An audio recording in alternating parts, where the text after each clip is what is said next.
Voici un petit exercice très simple pour apprendre à t'ancrer en 2 minutes top chrono.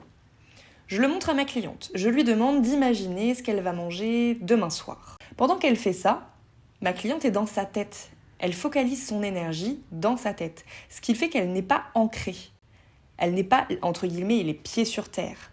Je la pousse un peu en arrière pour lui montrer qu'en fait, elle vacille. Quand on est concentré dans sa tête, soit dans le passé, soit dans le futur, on est plus enclin à subir notre stress, nos émotions.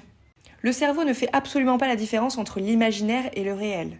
Ce qui fait que quand on est dans sa tête à imaginer sans cesse des choses, soit passées, soit futures, le cerveau a l'impression qu'on les vit, ces choses-là.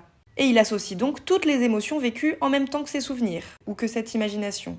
À présent, je demande à ma cliente d'imaginer qu'elle a des racines, que ces racines s'enfoncent profondément dans le sol, et que ces racines vont puiser l'énergie tellurique, l'énergie de la Terre.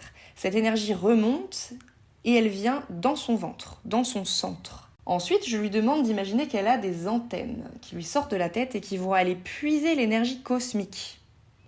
Cette énergie redescend et vient rejoindre l'énergie tellurique dans son ventre, dans son centre. Maintenant qu'elle a focalisé son attention sur son centre, elle est dans l'instant présent.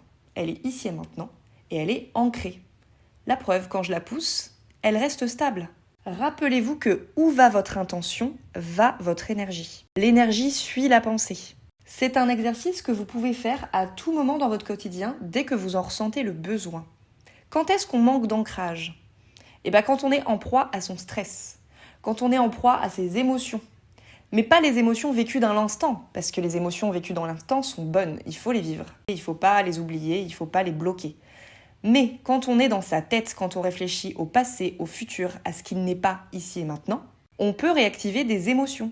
On peut avoir des émotions passées ou on peut avoir des émotions par projection, ce qui peut engendrer du stress. Et dans ces moments-là, quand vous subissez des émotions du passé ou des émotions par anticipation de stress, vous savez que vous n'êtes pas ancré.